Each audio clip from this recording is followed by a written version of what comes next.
పేతురు గారి యొక్క భక్తి, దాని గురించి మనం నేర్చుకుంటా ఉన్నాం. పేతురు యొక్క భక్తి విధానం. ఎలాగా పేతురు ప్రభు యొక్క సన్నిధిలో దేవుని చేత ఒక మంచి గుర్తింపును సాధించాడు. అంతేకాకుండా ఒక మండుచున్నటువంటి అగ్ని కొరవిలాగా ఎలాగ దేవుని చేత పేతురు వాడబడ్డారు. పేతురు యొక్క నీడ తగిలితే ఎలాగ స్వస్థత వచ్చిందో అదంతా పోయిన వారం మనం చూసాం. హల్లెలూయా. కానీ అది ఎలా సాధ్యమైంది? మన మూలవాక్యం మనం ఏం నేర్చుకున్నామంటే లూకా సువార్తలో 9వ అధ్యాయము 28వ వచనాన్ని చదివాము. ఈ మాటలు చెప్పినది మొదలుకొని రమారమి 8 దినములైన తరువాత ఆయన పేతురును యోహానును యాకోబుని వెంటబెట్టుకొని ప్రార్థన చేయుటకు కొండ ఎక్కెను. చాలు. యేసుక్రీస్తు ప్రభువారు ముఖ్యముగా ముగ్గురిని తనతో పాటు ఏకాంత ప్రార్థనకైనా గాని, స్వస్థత ప్రార్థనలు చేసే ఆ సమయంలో గాని, శిలువ మరణం పొందే ఆ యొక్క నిర్గమము జరిగే ఆ సందర్భంలో గాని ఈ ముగ్గురికి ఎక్కువ ప్రాధాన్యత ఇచ్చినట్లుగా మనం వాక్యంలో గ్రహిస్తూ ఉన్నాం. వారిలో ప్రధానమైన వ్యక్తి పేతురు. ఎందుకు పేతురికి అంత గొప్ప గుర్తింపు దేవుని ద్వారా వచ్చింది? మిగతా వాళ్ళకి ఆ గుర్తింపు ఎందుకు దేవుడు ఇవ్వలేదు? మరి మిగతా వారిని కూడా దేవుడే పిలిచారు కదా. దేవుని పిలుపు, దేవుని యొక్క ఏర్పాటు 12 మంది పట్ల ఉన్నది కదా. మరి 12 మందిని సమముగా తీసుకొని ఎక్కడికైనా వెళ్ళాలి, కానీ ఈ ముగ్గురినే ఎందుకు ప్రత్యేకంగా తీసుకొని వెళ్ళవలసి వస్తూ ఉంది? వారిలో ముఖ్యంగా ప్రధానంగా పేతురికి ఎందుకు అంత ప్రాధాన్యత ఇచ్చాడు? ఇంకొక విషయాన్ని కూడా నేను మీకు జ్ఞాపకం చేస్తాను.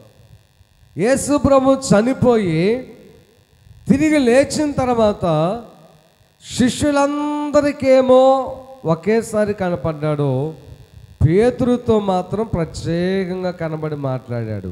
హల్లెలూయా. ఆ తర్వాత పేతురు కోసం దేవుడు ఎన్నో అద్భుతాలు చేశాడు. పేతురుకి దేవుడిచ్చిన కృప ఏంటంటే, ఆయన నడుచుకుంటూ పోతుంటే ఆయన నీడ ఎవరి మీద పడింది అనుకోండి, స్వస్థత వచ్చేసింది వాళ్ళకి, అంతే. హల్లెలూయా. అంత గొప్ప వరం పేతురుకి దేవుడు ఇచ్చాడు.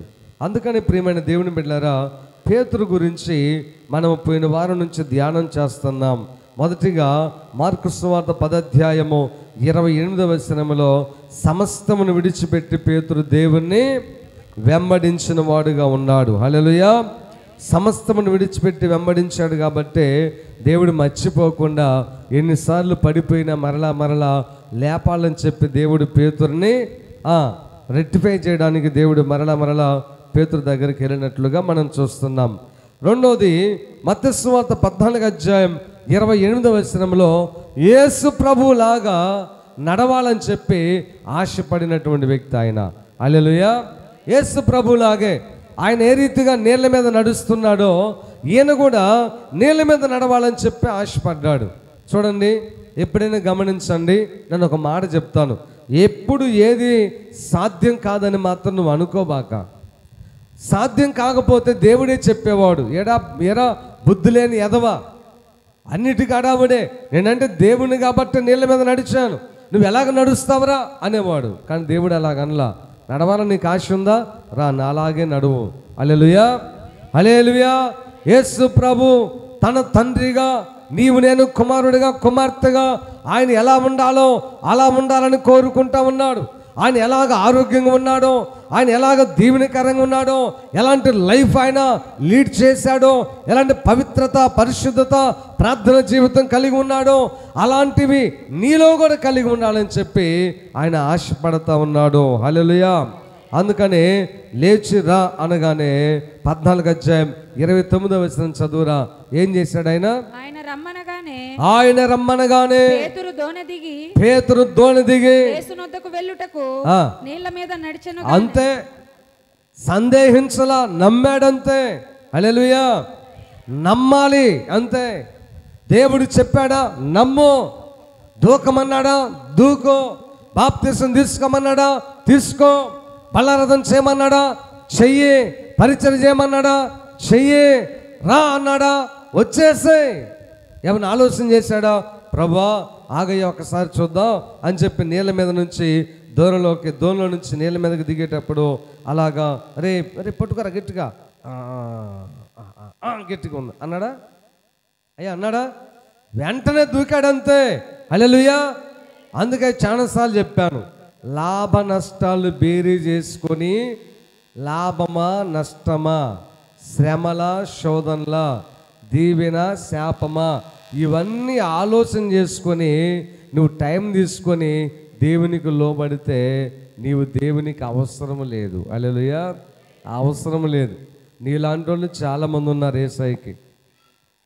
అంటే ఆయన మీద నీకు నమ్మకం లేనట్లు, ఆయన శక్తి గలవాడని చెప్పి, ఆయన నీకు జీవాన్ని ఇవ్వగలడని చెప్పి, ఆయనను కాపాడగలడని చెప్పి, ఆయన నీ భవిష్యత్తును దీవెనకరంగా చేయగలడని చెప్పి ఆ నమ్మకం నీకు లేదు. కాబట్టి దిగురా అనగానే నువ్వు దిగల. ఆలోచన చేసావు, 10 రోజుల టైం, 20 రోజుల టైం, 4 రోజుల టైం, సంవత్సరం టైం, 10 సంవత్సరాల టైం, ఆ తర్వాత బాప్తిస్తానికి టైం, బల్లారాధనకు టైం, లోబట్టానికి టైం, దేనికైనా టైం. ఇదిగో నీ ఇంట్లో ఆహారము సమృద్ధిగా ఉన్నట్లుగా, నీకు దీవెన కలుగునట్లుగా మొదటి పిండి ముద్ద యెహోవాకీయుడి యాజకులకు అని చెప్పాడా? అమ్మో ఎందుకు వచ్చింది గల, రోజుకు ఒక గుప్పిడి తీస్తే అన్న అప్పుడు ఎంత అవుతాయి? రోజుకి పొద్దున వండుకుంటాం మేము, ఆ తర్వాత సాయంత్రం వండుకుంటాము. రోజుకు 2 గుప్పిళ్ళు అంటే అందులో నా చెయ్యి పెద్ద గుప్పిడ. అమ్మ ఎన్ని వస్తాయి? అరసోడు వస్తాయి. రోజుకి అరసోడు అంటే ఎంత? ఇలాంటి లెక్కలు వేసుకునే కాడికి నువ్వు ఈ బాక, అసలు ఈ బాక వద్దు. రా, నువ్వు మందిరానికి ఒట్టిగానే రా, నేను నీ కొరకు ప్రార్థన చేస్తా, ఒట్టిగా రా, నువ్వు దూకంతే. పేతురు రా, నాలాగా నీళ్ళ మీద నడు. ఓకే ప్రభా, నడిచాడు అంతే. నడక మధ్యలో ఆగిపోయింది. యేసుని బట్టి కాదు. ఎవరిని బట్టి? గాలి తుఫానును చూసి అరల చూసి భయపడ్డాడు ఆయన. హల్లెలూయా. కానీ దేవుని బట్టి కాదు. ఎప్పుడన్నా గుర్తుపెట్టుకోండి, ఒక్కసారిగా నీవు దేవుని నమ్మి దూకి ఆయన చెప్పినట్టు చేస్తే నీకు వైఫల్యాలు అనేవి లేవండి. హల్లెలూయా.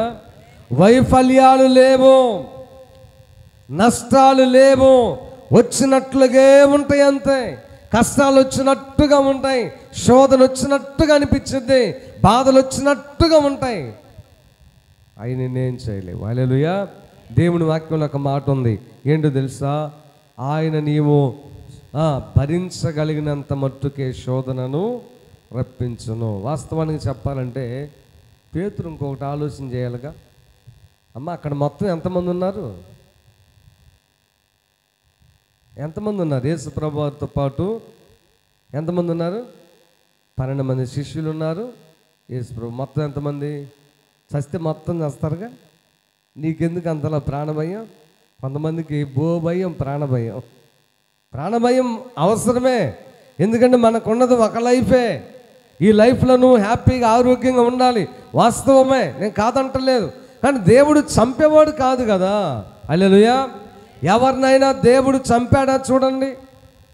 అవకాశం ఇచ్చాడు. ఆదాము కాని చూసుకోండి, ఎవరినైనా వెంటనే మొత్తినట్టుగా, వెంటనే చంపినట్టుగా ఎక్కడైనా ఉందా? అవకాశాలు ఇచ్చాడు దేవుడు. ఆదాముకు అవకాశం ఇచ్చాడు, అవ్వమ్మకు అవకాశం ఇచ్చాడు, లోతుకు అవకాశం ఇచ్చాడు, అలాగా దావీదుకు అవకాశం ఇచ్చాడు, సొలొమోనుకు అవకాశం ఇచ్చాడు. బైబిల్లో ఎంతో మందికి అవకాశం ఇచ్చాడు యేసయ్య. హల్లెలూయా, హల్లెలూయా. పరిశుద్ధ గ్రంథంలో, యెహెజ్కేలు గ్రంథంలో ఒక మాట వ్రాయబడి ఉన్నది. 18వ అధ్యాయము 23వ వచనం చదువుదాం. దుష్టుల మరణము నొందుట చేత, దుష్టులు మరణము నొందుట చేత నాకు ఏమాత్రమైన సంతోషము కలుగునా? వారు తమ ప్రవర్తనను దిద్దుకొని బ్రతుకుటయే నాకు సంతోషము. ప్రభువగు యెహోవా వాక్కు. అప్పుడుకైనా ఇప్పుడుకైనా దేవుడు అదే చేస్తున్నాడు. హల్లెలూయా. ఎవరు నశించిపోవటం కానీ నష్టపోవటం కానీ నా యేసు ప్రభుకి కొంచెము కూడా ఇష్టం లేదు. కాబట్టి పేతురు ఒకటి సమస్తాన్ని విడిచిపెట్టి వెంబడించాడు, రెండు యేసులాగా నడవాలనే ఆశ కలిగి ఉన్నాడు.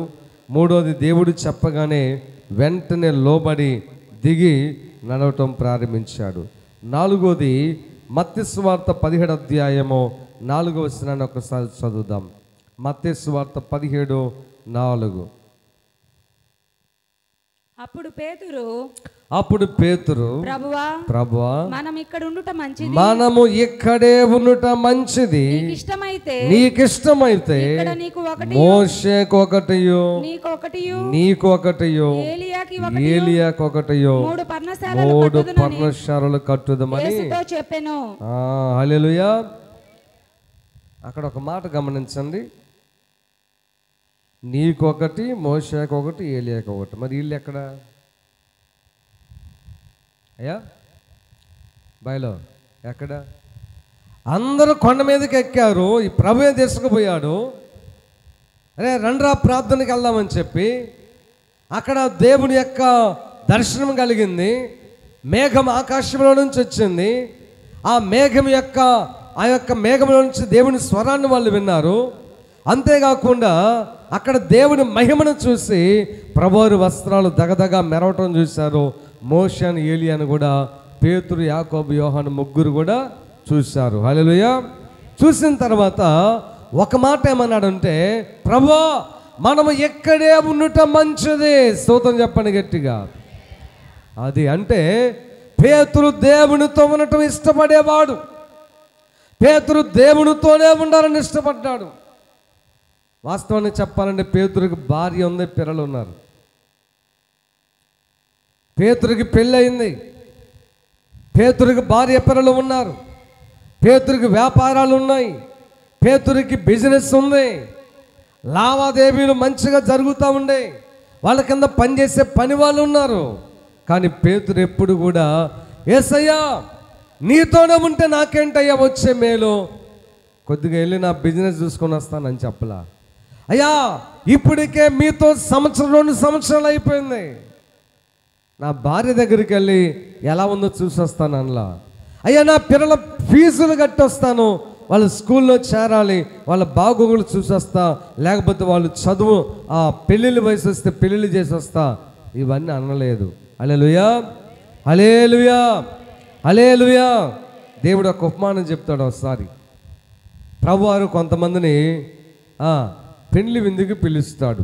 పరలోకములో జరిగే పెండ్లి విందు కంటే పెండ్లి విందనగా దేవుని కొరకు జరిగేటువంటి పరలోకములో జరిగే ప్రత్యేకమైనటువంటి విందది. హల్లెలూయా. పరలోక రాజ్యము ప్రవేశం అని అర్థం. ఒకడంటాడు, ప్రభా నేను కొత్తగా పెళ్లి చేసుకున్నానయ్యా, నేను ఇప్పుడు రాలేను ప్రభా అంటాడు. ఇంకొకరిని పిలుస్తాడు దేవుడు, పిలుస్తా అంటాడు, నేను ఇప్పుడే 2 ఎద్దులు కొన్నాను, అరక దున్నాలి, ఇప్పుడు నేను రాను అంటాడు. ఏమండి? ఇంకొకరిని పిలుస్తాడు, ప్రభు మా నాన్న చచ్చిపోయాడు, లేకపోతే మా అమ్మ చచ్చిపోయింది, నేను ఇప్పుడు రాలేను అంటాడు. దేవుడు అంటాడు, మృతులు తమ మృతులను పాతి పెట్టుకుంటారు, నువ్వు వచ్చి నన్ను వెంబడించయ్యా, అవకాశం ఎందుకు పోగొట్టుకుంటావు అంటాడు దేవుడు. హల్లెలూయా, హల్లెలూయా. కానీ పేతురు ఇలాగ ఏది అనలా. అయ్యా నాకు భార్య ఉందని సాగు చెప్పలేదు, అయ్యా నాకు పిల్లలు ఉన్నారు సాగు చెప్పలేదు, అయ్యా ఇదిగో అది ఇదిగో ఇది ఏది చెప్పలేదు. ఏది చెప్పకుండా ఒకే ఒక మాట అంటున్నాడు. ఏమంటున్నాడంటే, అయ్యా నీతో కూడా మనము ఎక్కడనే ఉండేదము. హల్లెలూయా. దేవుని నీవు రుచి చూసి తెలుసుకుంటే, దేవుని సన్నిధి యొక్క విలువ నీకు తెలిస్తే, వాక్యం యొక్క రుచి నీ యొక్క హృదయానికి అర్థమైన రోజున, దేవుని యొక్క ప్రేమ బాహుల్యత నీ యొక్క మనస్సు హృదయం గ్రహించిన రోజున దేవుడే నీకు విలువగా అనిపిస్తాడే తప్ప ఏది నీకు విలువగా అనిపించదు. హల్లెలూయా.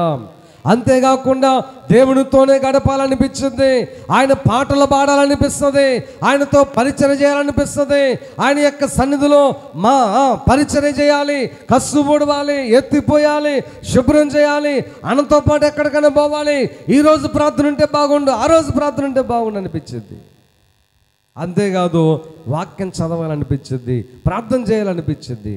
ఇవన్నీ నీకు జరగట్లేదంటే నీవు యేసు యొక్క రుచి నీకు పూర్తిగా తెలియలేదు. హల్లెలూయా. నువ్వు ఉండగలవా చెప్పండి?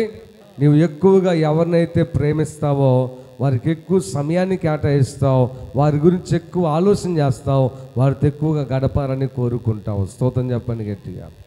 పేతురు యేసును ప్రేమించాడు కాబట్టి ఎక్కువ సమయం ఆయనతో గడపాలని కోరుకున్నాడు, ఆయనతో ఉండాలని కోరుకున్నాడు, ఆయనతో జీవితాన్ని పంచుకోవాలని, ప్రభుతోనే ఉండాలని చెప్పి ఆశపడ్డాడు ఆయన. అందుకనే పేతురు అంతగా ప్రభు యొక్క హృదయంలో స్థానం సంపాదించుకున్నాడు. ఇంకొక మాట అన్నాడు అక్కడ, ఏంటో తెలుసా? మనం ఎక్కడే ఉండటం మంచిదని చెప్పి తన స్వార్థం చూసుకోకుండా ప్రభు వారి యొక్క క్షేమాన్ని చూశాడు. స్తోత్రం చెప్పండి. హల్లెలూయా. తన యొక్క స్వార్థం, ఒకటి సమస్తమును విడిచి అంబడించాడు, 2 యేసులాగా నడిచాడు, 3 రమ్మనగానే దేవుని నమ్మి అలాగని నేల మీద నడిచాడు, 4 ఏమన్నాడు? యేసుతోనే గడపాలని చెప్పి ఎక్కడ ఉండాలని చెప్పి ఆశపడ్డాడు. 5వది పేతురు, ఇందాక చెప్పాను, ఆయన స్వార్థం చూసుకోకుండా ప్రభు వారి యొక్క క్షేమాన్ని చూశాడు. స్తోత్రం చెప్పండి. అసలు అలాంటి వాళ్ళు ఈ రోజున దొరుకుతారంటారా అమ్మా? ఎట్టకేలకు వాళ్ళ స్వార్థమే, వాళ్ళు బాగుంటే చాలు. అక్కడ పేతురు ప్లేస్లో నీవు నేను ఉంటే ఏమనేవాళ్ళం అంటే, ప్రభా నువ్వు దేవుడిగా సర్దుకోయా, నీకు శక్తి మహిమలు ఉన్నాయి కదా, మేఘాన్ని రప్పించుకో, నాకు మాత్రం ఎండ తగలకుండా ఖచ్చితంగా అనేవాళ్ళం. అని పేతురు అలాగనలా. ఏమన్నాడు తెలుసా? యేసు ప్రభా నీకు ఒకటి, మోషేకు ఒకటి, ఏలియాకు ఒకటి, 3 టెంట్లు వేద్దాం, లేకపోతే పర్ణశాలలు కడదాం, లేకపోతే పందిర్లు వేద్దాం, కానీ నాకు లేకపోయినా పర్వాలేదు. స్తోత్రం చెప్పండి గట్టిగా. అలాంటి మంచి మనసు పేతురులో ఉంది కాబట్టే పేతురు ఎన్నిసార్లు వెనక్కపోయిన దేవుడు వదిలిపెట్టలే. హల్లెలూయా. దేవుడు నీలో ఉన్న మంచిని చూస్తాడు, నీలో ఉన్న బలహీనతలు కూడా చూస్తాడు. నీలాగా నాలాగా ఒక్కదాన్ని బట్టే తీర్పు తీర్చడు దేవుడు. ఒక్క చిన్న పొరపాటు నీలో చూడగానే 99% ఉన్నటువంటి మంచిని కూడా బురదలో నింటేసి ఒక్కదాన్ని పట్టుకొని నీలాగా నాలాగా దేవుడు ఏలబడ్డు. హల్లెలూయా. ఏలబడ్డాడు. దాన్ని బట్టి నిన్ను పొద్దుగుకులు నిన్ను రెచ్చగొట్టడు, నిన్ను తప్పు పట్టడు ఆయన. డోంట్ వర్రీ, భయపడద్దు. నీవు మంచిని కలిగి ఉన్నావా, ఆ మంచిని దేవుడు చూస్తాడు. హల్లెలూయా. ఒక మాట అన్నాడు, మోషేతో అన్నాడు దేవుడు, ఏంటో తెలుసా? మోషే నువ్వు నా ఇల్లంతట్లో నమ్మకమైన వాడు కాబట్టి నా మంచితనం అంతా నేను నీకు చూపిస్తానన్నాడు యేసయ్య. హల్లెలూయా. నువ్వు మంచివాడవా, ఆయన మంచితనం అంతా చూపిస్తాడు యేసయ్య. అందుకనే పేతురు మళ్ళీ లోకంలో కలిసిపోయినట్టుగా పాత జీవితంలోకి వెళ్ళిపోయినా దేవుడు స్వయంగా పేతురు దగ్గరికి వెళ్ళి, నా కుమారుడు నన్ను ప్రేమించినట్లయితే నేను ఇలాగ చేస్తానయ్య అని చెప్పి పేతురు కోసం సపరేట్గా సముద్రం దగ్గర పోతాడు ఆయన. కారణం ఏంటో తెలుసా? పేతురు అన్నాడు, నీకు ఒక పందిరేస్తానయ్యా, ఏలియాకు ఒక పందిరేస్తాను, తర్వాత మోషేకు ఒక పందిరేస్తాను, నాకైతే వద్దయ్యా. హల్లెలూయా. ఉన్నారు అలాంటి నిస్వార్థపరులు. మంచితనము లక్షణం అది. వాళ్ళ స్వార్థం చూసుకోరు, ఇతరులు బాగుండాలని కోరుకుంటారు, వాళ్ళతో పాటు పనిచేసే వాళ్ళు బాగుండాలని కోరుకుంటారు. పేతురు అలాంటి వాడు. స్తోత్రం చెప్పండి గట్టిగా. ఎప్పుడైనా ఆలోచన చేసావా?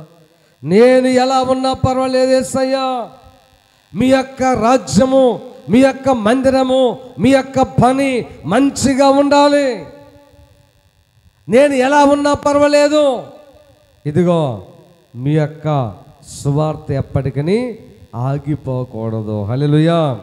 అలాగే ఎప్పుడన్నా ఆలోచన చేసావా? ప్రియమైన దేవుని బిడ్డలారా, పేతురు అలాంటి మంచివాడు. అర్థమైన వాళ్ళు స్తోత్రం చెప్పండి. ఈ రోజున ప్రతిదీ స్వార్థమే. నువ్వు వచ్చేటప్పుడు ఏం చేస్తావు, నేను నీ కాడికి వస్తే ఏం పెడతావు, ఇదే గోల. నేనేం పెట్టాలనేది కాదు, నేనేమి ఇవ్వాలి అనేది కాదు. ప్రతిదీ ఎదుటి మనిషిని ఎంతవరకు రుద్దాలో, ఎంతవరకు నేను ఉపయోగించుకోవాలో, ఎంతవరకు నీ ద్వారా లబ్ధి పొందాలో ఆలోచన చేస్తూ ఉంటారు మనుషులు. హల్లెలూయా. స్వార్థానికి అంతు కూడా ఉండదు కొంతమందికి. స్వార్థానికి లిమిట్స్ కూడా ఉండవు. స్తోత్రం చెప్పండి అర్థమైన వాళ్ళు. హల్లెలూయా. అందుకనే పేతురు అంటే దేవునికి అంత ఇష్టం.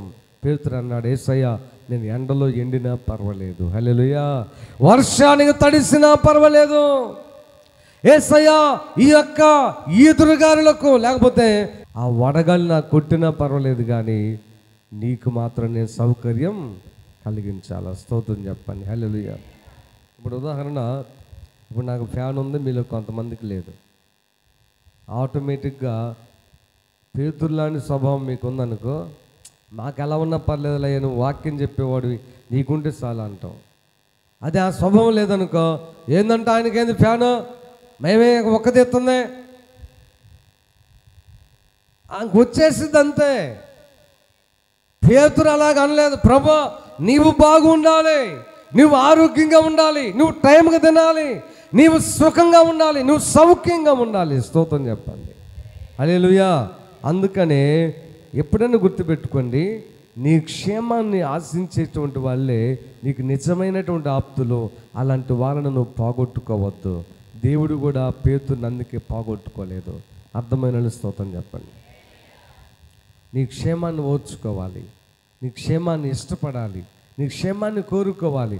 నువ్వేదైనా సాధించినప్పుడు వాళ్ళు మురిసిపోవాలి, నువ్వేదైనా ఎదిగినప్పుడు నిన్ను చూసి వాళ్ళు లోపల ఆనందపడాలి.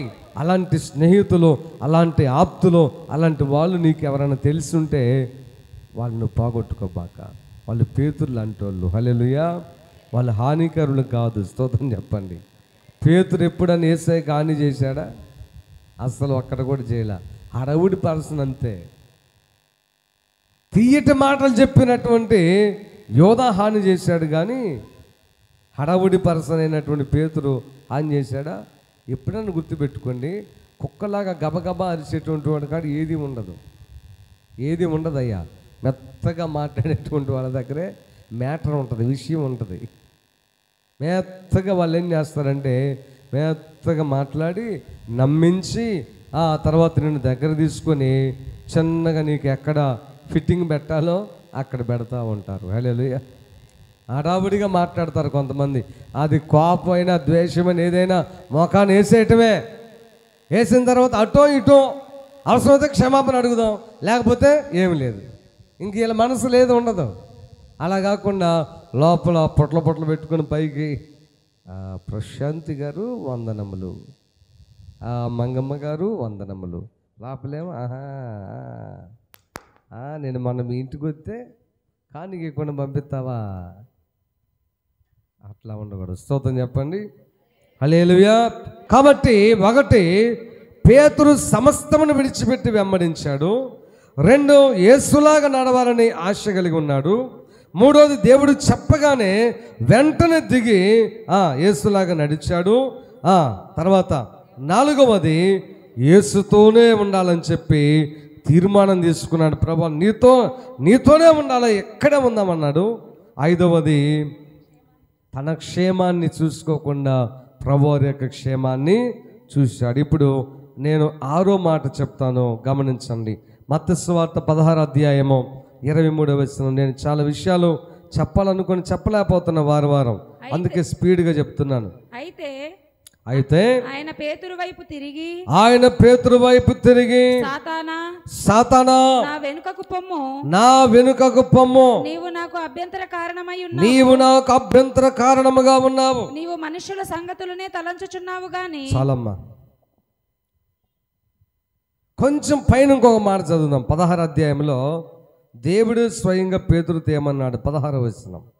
అందుకు సీమోను పేతురు నీవు సజీవుడవగు దేవుని కుమారుడవైన క్రీస్తువని చెప్పాను. అందుకు యేసు సీమోను బర్యోనా నీవు నిజముగా ధన్యుడవయ్యా, పరలోకమందున్న నా తండ్రి అయిన యెహోవా దేవుడు ఈ సంగతి నీకు బయలుపరిచనే గాని నరులు నీకు బయలుపరచలేదు.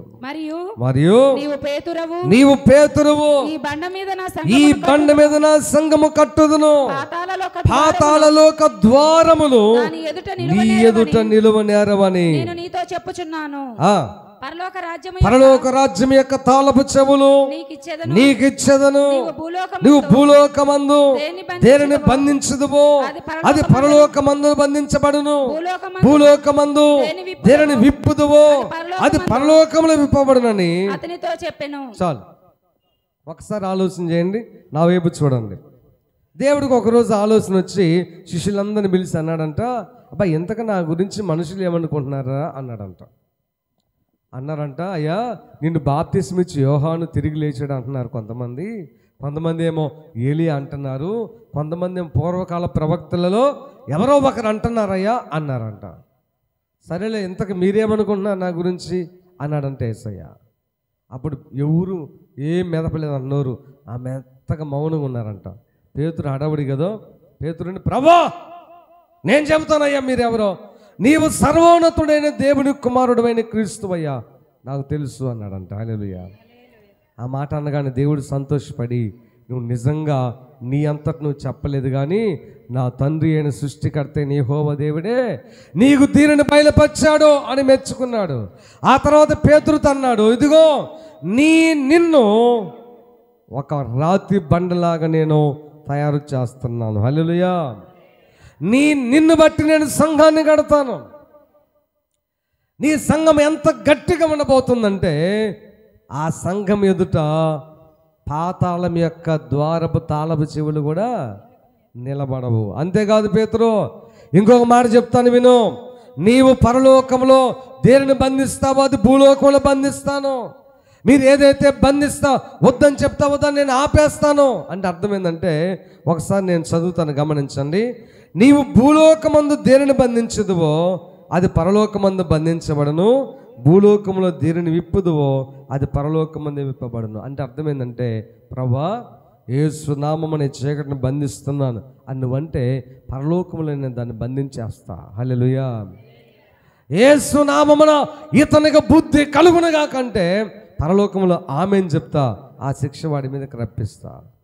మీరు విప్పడం అంటే పానీలే ప్రభువా యేసుదాసుని, పానీలే ప్రభువా పలానా వెళ్ళమని అంటే పరలోకంలో కూడా సరే ఓకే అంటాను నేను. హల్లెలూయా.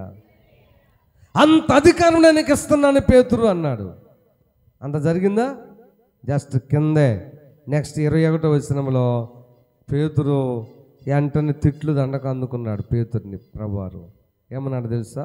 అప్పటి నుండి ఏమన్నాడు పేతుర్ని ప్రభువారు? ఫస్ట్ నేను చదివించిన మాటారా, సాతానా నా వెనుకకు పొమ్ము. ముందేమన్నాడు? నా పరలోకపు తండ్రి నీకు బయలుపరిచాడు అన్నాడు దేవుడు.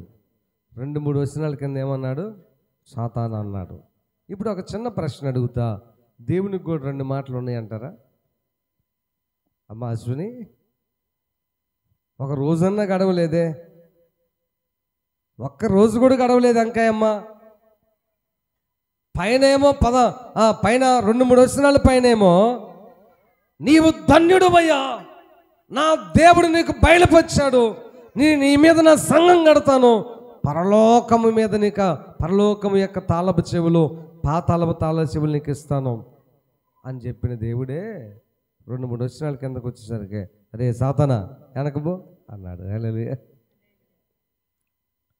సందర్భ సహితంగా మాట్లాడటం, మాట మార్చడం కాదు, 2 మాటలు మాట్లాడటం కాదు. ఆ సందర్భం ఉంటుంది. ఇలాంటి బైబిల్ గ్రంథంలో ఒక 100 చూపిస్తా నేను, 100 చూపిస్తా, తక్కువలో తక్కువ 100 చూపిస్తా. ఎలాగా? ఇదిగో నిశ్చయముగా నీవు చచ్చిపోదావు అంటాడు దేవుడు. ఒక క్వశ్చన్ కిందే నీ ప్రార్థన ఆలకించి నీకు దీర్ఘాయువు నేను ప్రసాదిస్తున్నాను అన్నాడు యేసయ్య. మరి అదేంటి పైన అట్టన్నాడు కింద ఇస్తున్నాడు? మళ్ళీ ఇంకో దానికి వ్యతిరేకంగా చెప్తాను. ఇంకొక రాజు అంటాడు. ఆ రాజు ఎవరు గుర్తులేదు. ఏమంటాడంటే, ఇదిగో తరతరాలు నిన్ను దీవెనకరంగా చేస్తాను, నీకే ఆపద రాని అన్నాడు. నెక్స్ట్ వెంటనే రాజ్యం యజమాత్సం తీసేసి వేరే వాళ్ళకి ఇచ్చాడు. ఎందుకంటారు? మార్చాడంట మాట. నిన్ను బట్టే ఉంటుంది. హల్లెలూయా. సందర్భాన్ని బట్టి ఉంటుంది. స్తోత్రం చెప్పండి గట్టిగా. సందర్భాన్ని బట్టి ఉంటుంది, అక్కడున్న పరిస్థితిని బట్టి ఉంటుంది. అంతేగాని దేవుని దగ్గర రెండు మాటలు ఎప్పటికీ లేవు, ఎప్పటికీ లేవు. యేసు ప్రభువు వారు ఇక్కడ అద్భుతమైన ఒక మాట ఏంటంటే, పొగిడినటువంటి దేవుడే తిడుతున్నాడు. ఇప్పుడు నీ బిడ్డ మీద చాలా ప్రేమ ఉంటుందండి. ఒక రోజంట అమ్మ నాన్నిద్దరు కూర్చొని ఇంట్లో భోజనం చేస్తున్నారంట. భోజనం చేస్తుంటే కొడుకు కోపం ఉందంట. వాళ్ళ నాన్న మీద ఒక అంతలా బండ వేసి దెబ్బకు సంపాలని చెప్పి కోపంలో ఉన్నాడు బాగా. మచ్చు ఉండేది అంతకుముందు, మీకు ఐడియా ఉందా? ఇళ్ళకి మచ్చు ఉంటుంది. ఆ మచ్చు మీద ఎక్కి అంత బండ తీసుకొని కూర్చొని ఉన్నాడంట. అంతలేక మొహం కట్టుకొని వచ్చి ఏమే అన్నం పెట్టు అన్నాడంట పూర్వం రోజుల్లో. అంతేగా పిలిచేది. ఇప్పుడు కూడా కొంతమంది అసేపోసే ఓయ్ దోయ్ ఓహో ఓహోం ఓహోం బై ఓహోం అంటున్నారు. ఎంత చదువుకొని కూడా ఆ రోజులంటే తెలియదు కాబట్టి అన్నారు, ఓకే తెలియదు అప్పుడు. ఇప్పుడు చదువుకొని కూడా ఏమండి అని పిలవటం లేదు, పేరుని బట్టి పిలవటం లేదు. ఇంకా దారుణమైన పదాలు ఏంటంటే, భర్తనేమో అరే, భార్యనేమో ఓసే. ఇది మరీ ఘోరమైంది అయ్యా. అరే అంటున్నారు. అలాగ తయారయ్యారు. స్తోత్రం చెప్పండి గట్టి. హల్లెలూయా. అన్నం పెట్టి అన్నాడంట. అన్నం తింటా ఉన్నాడు భర్త. అన్నం తింటా ఉంటే వాడు పైకి ఎక్కాడు. ఇదే సందు మా నాన్నే దెబ్బగా చంపాలనుకున్నాడు. చంపుతా ఆ బండ తీసుకుని వేసే మూమెంట్లో భార్య అంటుంది, ఏమండి నాకు తెలియక అడుగుతాను, ఎందుకంటే వాడి గురించి అలా మాట్లాడతావు అందంట. వీడు అనుకున్నాడంటే ఏదో నాదే టాపిక్ వచ్చింది, ఏం మాట్లాడతారు విని అప్పుడు వేద్దాంలే బండి అనుకున్నాడంట. అప్పుడు తల్లి అడిగితే తండ్రి చెప్తున్నాడు, అట్లా కాదు, మొన్న వాడు ఎవడో పైల మ్యాన్ అంట, వాడు వచ్చి బజార్లో నిలబడి ఏరా నువ్వు అక్కడ 100 మందిని కొట్టావా, దమ్ముంటే రారా చూసుకుందాం, ఇక్కడ 10 మందిని కొట్టావా, దమ్ముంటే రారా చూసుకుందాం, అక్కడేంది ఆటల పోటీలో నువ్వే గెలిచామంటగా, ఇప్పుడు రారు నా మీదకి అని అంటుంటే కొడుకుని చూసి, ఏమండి కొడుకుని చూసి ఎరా వింటున్నావా, వాడి మీదకి ఫైటింగ్ వద్దు, ఒక లడ్డు తీసుకుని వెళ్ళిపో అన్నావు ఎందుకని అందంట భార్య. అసలు పిచ్చిదానా, వీడు 100 మందిని కొట్టిన సంగతి ఇవిడికి అని తెలుసా? ఇవిడికి తెలీదు. 10 మందిని కొట్టిన సంగతి ఇవిడికి అని తెలుసా? ఇవిడికి తెలీదు. అక్కడ ఆటల పోటీల్లో ప్రైజ్ కొట్టి తీసుకొచ్చింది ఎవడికన్నా తెలుసా? ఆ రోజులు టీవీలు ఉన్నాయా? వాడి దయ వల్ల మన ఊరు మొత్తానికి తెలిసిందే. కాబట్టి తిడుతున్నాడు అంతే, తిట్టు కూడా నువ్వు అంతమందిని కొట్టావు, ఎంతమంది కొట్టావు అన్నాడే తప్ప అక్కడ ఓడిపోయావు అనలేదు అబ్బాయి గురించి. అందుకనే వాడి మీద ఫైటింగ్ వద్దు అని ఆపి లడ్డు తీసిపోయి వాడికి ఈరన్నాను, వాడి పిల్లవాడికి వాడికి ఏం తెలిసినే నా మైండ్ అన్నాడంట. హల్లెలూయా. అప్పుడు పైన ఉండి అనుకుంటున్నాడంట, మా నాన్న మైండ్ ఇదే అనుకున్నాడంట. తర్వాత మళ్ళీ అందంట, అది సరే అనుకోండి, మరి అంత చేసినా కానీ ఎప్పుడన్నా వాడిని పొగిడి అరే బాగా చదివామని కానీ బాగా లేకపోతే అట్టని ఏ విషయం పొగడమేందంటే, పిచ్చిదానా నేను పొగిడాను అనుకో, నేను బాగానే చదువుతున్నాను అనుకుంటాడు కానీ ఇంకొకటితో పోటీ పడడు. నేను వాడిని పొగుడుతున్నాను అనుకో, నేను అన్ని విషయాల్లో పర్ఫెక్ట్ ఏమో అనుకుంటాడే తప్ప తన లోపాలు ఎప్పుడు కూడా చూసుకోడు.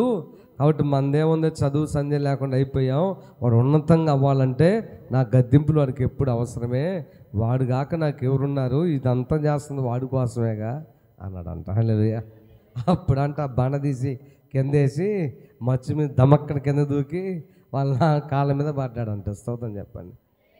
అలాగనే మనకు అర్థం కాదు, తండ్రికి తెలుసు. పేతుర్ని తండ్రి అయినా యేసయ్య పొగిడాడంటే ద్వేషముండి కాదు, పైన పేతుడిని మెచ్చుకున్నాడంటే ఆయన పైకెత్తేసి ఆయన మునగ సెట్టెక్కించాలని కాదు. ఆ సందర్భంలో అది అవసరం, ఈ సందర్భంలో ఇది అవసరం. హల్లెలూయా. ఈ సమయంలోనే నీకు ఐశ్వర్యం ఇస్తాడు, ఆనందం ఇస్తాడు, కలుసుబాటు వచ్చేటట్టు చేస్తాడు. మరుక్షణంలోనే కాస్త దుఃఖం కూడా ఇస్తాడు యేసయ్య. హల్లెలూయా. అది కూడా అవసరం. రెండు లేకపోతే గర్వపోతు అయిపోతాయేమో, లేదా ఈ దుఃఖంలోనే ఉంటే కృంగిపోతావేమో. కాబట్టి నీకు అన్ని అనుభూతులు కావాలని చెప్పి దేవుడు సమపాలలో ఏది కావాలో అది ఆయన ఏర్పాటు చేస్తూ ఉన్నాడని మనం గుర్తించాలి. అర్థమైన స్తోత్రం చెప్పండి. అందుకనే ఇక్కడ ప్రాముఖ్యమైనటువంటి ఆరో విషయం ఏంటంటే, గద్దించినా సరే పేతురు దేవుణ్ణి వదిలిపెట్టలేదు. స్తోత్రం చెప్పండి. గద్దించినా వదిలిపెట్టలేదు. అందుకే పేతురు సాతానా అంటే, నేను సాతానా, ఏమన్నా నేను సాతానా, నేను అన్నాను అనుకో, నీవే పెద్ద సాతాను, మీ నాన్న సాతాను, మెమ్మెంత పెద్ద సాతాను అంటారు మీరు. అయ్యా సాతాన్ అంటారా అంటే అనండి. దేవుని దూత అంటారా అనండి. తిడతారా తిట్టండి. ఏదైనా సరేనయ్యా, నేనైతే నిన్ను వదిలిపెట్టను అన్నాడు పేతురు. హల్లెలూయా, హల్లెలూయా. నేను నిన్ను వదిలిపెట్టను. ప్రియమైన దేవుని బిడ్డలారా, అందుకనే దేవుడు దాన్ని మర్చిపోకుండా పేతురు మరలా లోకంలో ఉన్నటువంటి బిజినెస్లోకి వెళ్ళిన ఆ పాత జీవితమైనటువంటి పాప జీవితంలోకి పోలేదు, కానీ ఆయన చేపలు పట్టే జీవితంలోకి వెళ్ళాడు. మళ్ళీ ఏదైతే వదిలిపెట్టాడో ఆ జీవితంలోకి వెళ్తే మళ్ళీ అక్కడికి వెళ్ళి, అయ్యరా నిన్ను మళ్ళా పైకి తీస్తానని చెప్పి దేవుడు స్వయంగా ఆయన కోసం వెళ్ళి అద్భుతం చేశాడు అక్కడ దేవుడు. హల్లెలూయా, హల్లెలూయా. అదంతా జరగాలంటే పేతురు లాంటి మంచి మంచి క్వాలిటీస్ కూడా నీలో ఉండాలి. చివరికి ఒక్క మాట నేను మీకు చూపించి వాక్య భాగాన్ని ముగిస్తాను, టైం అయింది కాబట్టి. మత్తయి సువార్త 18వ అధ్యాయము 21వ వచనము, ఇది 7వ పాయింట్. మత్తయి సువార్త 18:21. ఆ సమయమున పేతురు ఆయన యొద్దకు వచ్చి ప్రభువా, నా సహోదరుడు నా ఎడల తప్పిదము చేసిన ఎడల నేనెన్ని మారులు అతన్ని క్షమింపవలెను? 7 మారుల మట్టుక అడిగెను. అందుకు యేసు అతనితో ఇట్లా నేను 7 మారులు మట్టుకే కాదయ్యా, 70 ఏళ్ల మారుల మట్టుకని నీతో చెప్పుచున్నాను. స్తోత్రం చెప్పండి. అర్థమైన వాడు ఇక్కడ మ్యాటర్ మనం పక్కన పెడదాం, టైం ఉంటే చెప్తా, లేకుంటే లేదు. కానీ ఇక్కడ పేతురు ఉద్దేశం ఏంటంటే, భక్తి విషయాలు అడిగి తెలుసుకునేవాడు ఆయన. హల్లెలూయా. ఈ రోజున అన్ని మేమే అడగాలి. అమ్మా అన్న ఏందిరా డల్లుగా ఉన్నా, అమ్మ నీ మొఖం చూస్తే దెయ్యం కనబడుతుందమ్మా అని మేమే అడిగి, దెయ్యం ఉందో, దేవత ఉందో, భూతం ఉందో, పిశాచు ఉందో మేమే అడిగి చెప్పాలి. మీకు దర్శనాలు వచ్చినా, కర్రలు వచ్చినా, కష్టాలు వచ్చినా మీరు వచ్చి దగ్గరకు వచ్చి కూర్చొని, అయ్యా నిన్న అప్పుడు పోయినాయి ఆ రోజులు. పేతురు గారి కాలం పోయింది, మా నాన్నగారి కాలం పోయింది, అమ్మ నా కాలం కూడా పోయింది. మేము ప్రతి చిన్న విషయం కూడా పోయి కూర్చొని, అయ్యో రాత్రి ఇలాంటి తలంపు వచ్చిందయ్యా, రాత్రి ఇలాగా. ఒకరోజు సేవకులతో కూర్చుంటే నాకు లోపల ఒక ప్రేరేపణ వస్తుంది. చూడు చీకటి అట్ట పని చేసిద్దాం, లోపల బలమైన ప్రేరేపణ ఏంటో తెలుసా, ప్రార్థన చేసుకోవాలి ఒంటరి. కానీ వాళ్ళ కాడ ఉన్నంతసేపు కన్నీరు వస్తుంది నాకు. నేను వాళ్ళకి చెప్పా, అన్నా నాకెందుకు కన్నీటి ప్రార్థన వస్తుంది, మొక్కని కూర్చొని చేసుకుంటాను అన్న. పోయేసరికి రావట్లా. అది దెయ్యం. అంటే వీళ్ళతో పాటు ఉంటే నేను మేలు పొందుతాను, ఏ క్రొత్త విషయాలు నేర్చుకుంటానని చెప్పి దాన్ని పాడు చేయడానికి ఎత్తుగడ. అది తర్వాత మీ ముందు అర్థం కాదు అదంతా మనకి. వాళ్ళకి అర్థమైంది అది చీకటరా అని చెప్పారు తర్వాత. నాకు అది అర్థం కాదుగా. ఇదే ప్రేరేపణ మీకు వచ్చిందనుకో, నేను వాళ్ళకి చెప్పలేదనుకో, వీళ్ళు అపవిత్రులు, దేవుడు నేను పవిత్రుని కాబట్టి దేవుడు వీళ్ళలో నుంచి నన్ను పక్కకి అట్ట భావించేవాను. నేను వాళ్ళకి చెప్పాను, అయ్యా నాకు ఎందుకు ఇలా వస్తుంది అంటే, అది చీకటి అబ్బాయి, ఇది మేమేమన్నా భజన చేస్తున్నామా, పేకాట ఆడుతున్నామా, మేము కూడా అదేగా చేస్తుంది. మరి మమ్మల్ని నుంచి పక్కకి ఎందుకు తీసిపోయిందంటే, ఇప్పుడు ఎదుగుతున్నావు కాబట్టి ఇక్కడ నువ్వు దీవిని పొందుతావు అని చెప్పి చెడగొట్టడానికి తీసిపోయింది సాతాను. సరిపోని అలాగని చెప్పి ప్రార్థన ఏమైనా వచ్చింది అక్కడ పోయినాక, నీకు రాలా. నువ్వు ప్రతి విషయం చెప్పుకునేవాళ్ళం. అప్పుడు పేతురు కూడా అడిగేవాడు, ప్రభువా నాకు ఒక చిన్న డౌట్ ఉందయ్యా, ఏం చేయమంటావు? అడిగేవాళ్ళు ఉన్నారా? బైబిల్ చదువుతారో తెలియదు, చదవరో తెలియదు. నువ్వు నిజంగా బైబిల్ చదివితే, నిజంగా మంచిగా భక్తి చేయాలని ఒకలాంటి ఆశ నీకుంటే ఇన్ని ప్రశ్నలు నీ మెదడులో చేరతా ఉంటాయి. ప్రశ్న రావాలా, అది మంచిదా చెడుదా అనేది తీసి పక్కనై నేను అర్థం చేసుకోగలగా. నేను అలాగ వచ్చినవన్నే కాబట్టి మీరు ఏ ప్రశ్న అడిగినా కొంతమంది అడుగుతారు, అన్నా నాకు తెలియక అడుగుతాను, ఇప్పుడు మొదటి మనిషి ఎవరు? ఆదాము. ఆదాము తర్వాత తన భార్య అవ్వమ్మ, వీళ్ళిద్దరే కన్నా ఉంది. నా క్వశ్చన్ అర్థమైపోయింది. ఏంది నా క్వశ్చన్? చెప్పండి, మీకు కూడా అర్థం కాలేదా? ఏందండి, మొదటి మనుషులు వాళ్ళిద్దరే కదా. మరి ఫస్ట్ వాళ్ళకి పుట్టింది పిల్లలు ఎవరు? కయ్యూను, హేబేలు. హేబేలు చచ్చిపోయాడు, ఉన్న కయ్యూను. కయ్యూనికి భార్య ఎక్కడి నుంచి వచ్చింది? అబ్బా ఏం క్వశ్చన్ రా. కానీ రావాలి, కానీ రావాలంట నేను. రాకపోతే నీకు అర్థం కాదు. మాకంటే ఆన్సర్ తెలుసులే, అది వేరే సంగతి. కానీ నీకు ప్రశ్నలు రావాలంతే.